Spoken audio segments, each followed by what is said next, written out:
I am David, and this is my coffee, and let's drink.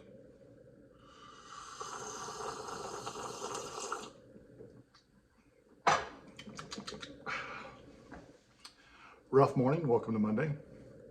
I like to start off my show with Isaiah 6:8. Then I heard the voice of the Lord say, "Whom shall I send? Whom shall go before us?" And I looked up to upon the Lord and I said, "Here I am, Lord, send me." And I add, "Send us," because we are the messengers of the Lord.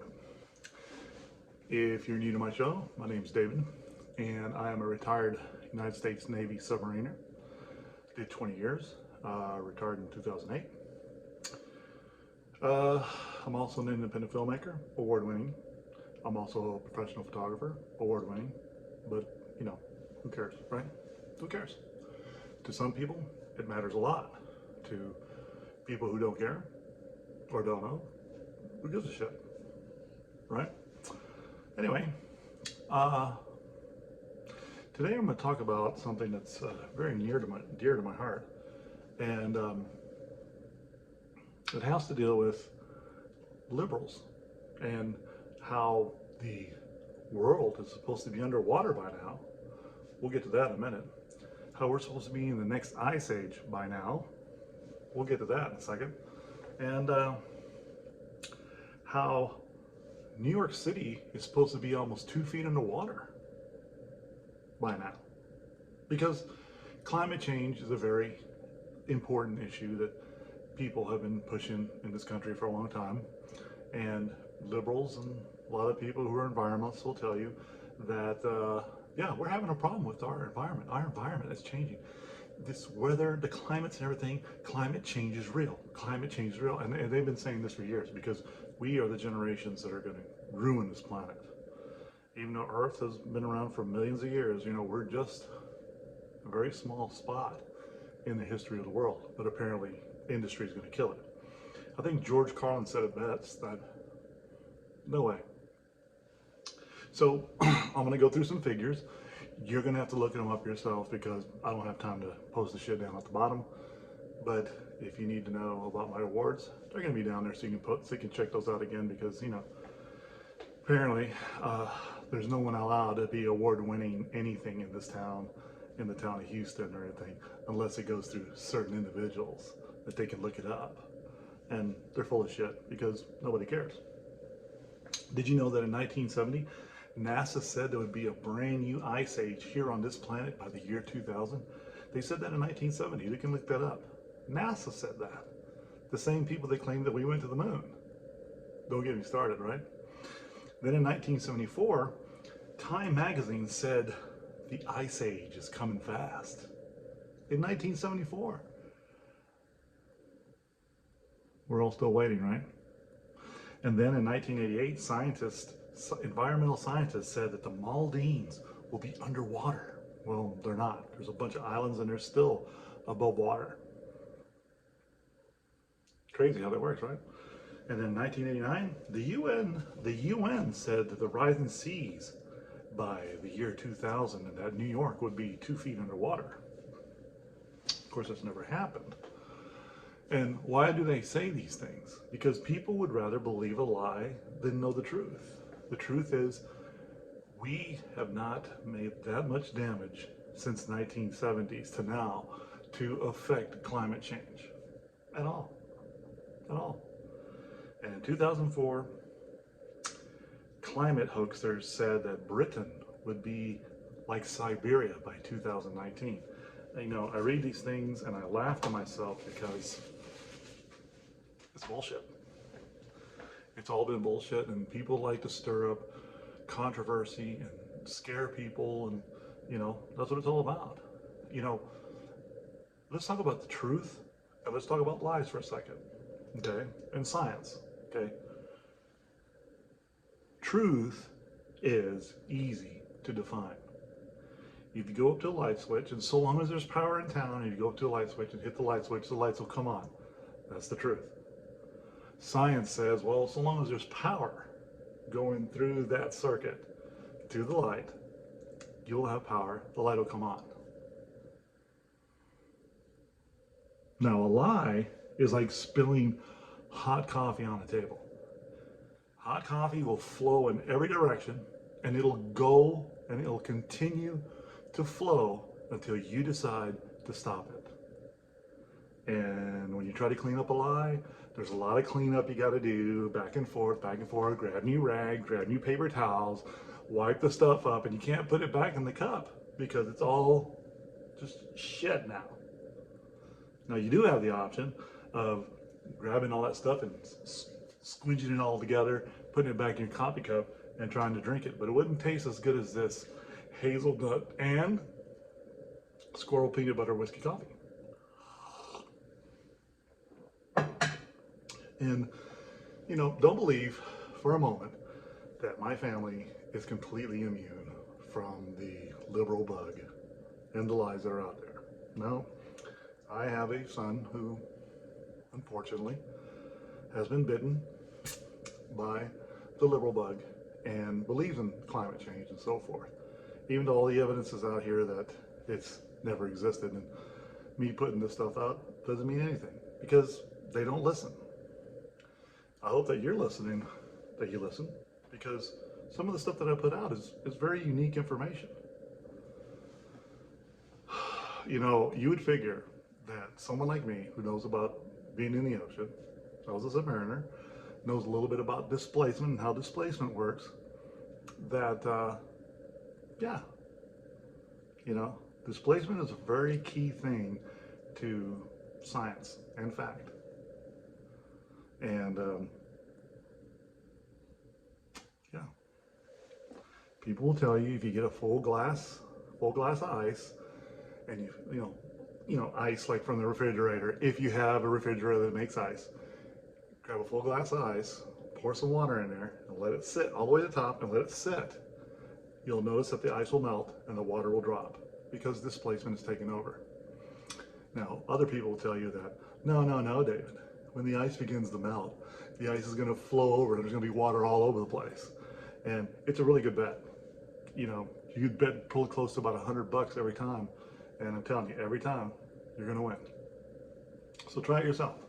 A full glass of ice to the top, fill it up with water until, you know, it's on the edge, and then put it on a table and just watch it melt. Doesn't take very long. And as the ice begins to melt, the water level will drop in the glass. It's an awesome science experiment. It's the truth and it works. And then you can also do the, spill the coffee test for those liars. Because you can't control a lie. Once the lie is rolling, it's going. It's going. It's going in every direction, out of control, and there's no way to stop it. You can clean it up, but it's a mess. And your hands are going to get dirty doing it. Or wet, whatever. So, look at you. It's Monday morning, and you've already learned something. Ain't that awesome? Wow. Nothing real can be threatened. Nothing unreal exists. It's a great, great philosophy. You should kind of accept it. Because, I lived on this world a pretty long time. For a long time. And I've seen a lot of things. I've been awakened to a lot of things. And I feel very confident that the things I'm telling you are the truth. A lot of people won't agree with me, but it's okay. Everyone's entitled to their opinion, and everyone can live in their fantasy land anytime they want. But I refuse to live in fantasy. I would rather live in fact. And it's a great feeling. It's a great feeling. Now, what's really cool is I was asked a couple of questions via email, which is pretty cool. I don't mind getting emails from people. One of the questions in the email was, how do I put it in a very nice term? Because it was a positive email, okay? But it was, how is it that I don't believe in the moon landings when there's certain things that people can do to kind of prove that we were there? Well, first of all, let me tell you what. Be glad that the Zapruder film from JFK wasn't handled by NASA.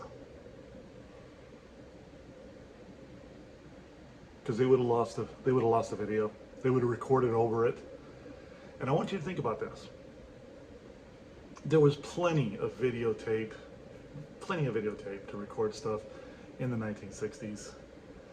But in a historical event, monumental to Earth's history, man's history, and they didn't record any of that information. None of the moonwalk stuff, none of that. Everything that was recorded off of a projection up on a wall. The original footage was all recorded over. All the data was recorded over. It doesn't exist anymore. Because that's the way NASA handles things.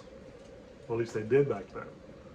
Then they learned from their mistakes and started keeping recordings after all the moon landings stopped.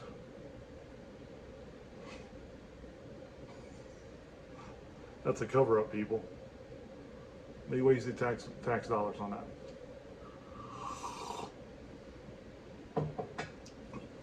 So, is it my job? Pardon me. Is it my job? Ooh, that peanut butter, came up. Is it my job to prove NASA wrong? No. NASA needs to prove themselves right. The only way they can do that is go back to the moon and not have excuses. Oh, we've lost all the technology. We don't know how to make thrusters and go back to the moon because, we just forgot how.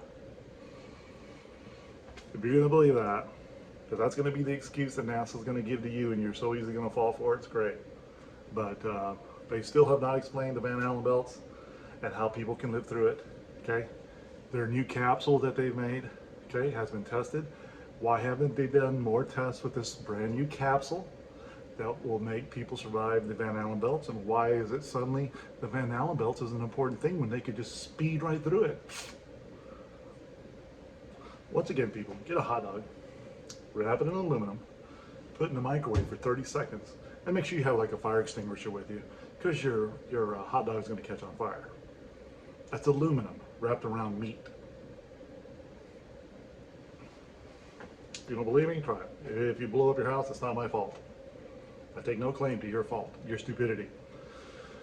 Second email I received, this is a very interesting one, and near and dear to my heart, because I'm getting ready to release a video here pretty soon. But I was asked about what happened to Havoc 114. This is a movie that I had been filming, that I was directing, that I produced, directed, put together, put the team entirely together by myself. No one helped. And directed it. I was behind the camera on 85% of it and edited it, put the sound to it. The music was given to me and I put it in the thing. I made music videos and all advertisings and all kinds of great stuff to it. But the movie was never released to the general public. Now, I will tell you right now, I had it all set up, people. And I'm going to show you a video coming up this week. At the end of this week, I'm showing you a video which proves that I had this thing ready to go. But some people had some different ideas and we paid for it. And now the video will never be seen by anybody that matters, because the people that have it now don't know what the fuck to do with it, and they don't have the copyright to do anything with it, because I still own the copyright to everything. Yeah. But anyway, well, that's the end for this episode of Coffee with Dave. I hope you enjoyed it. I'd like to leave you with my Egyptian prayer. May the gods always stand between you and harm in all of the empty and dark places you must walk. Oh, love it. Love it. Drink with me one more time. Come on.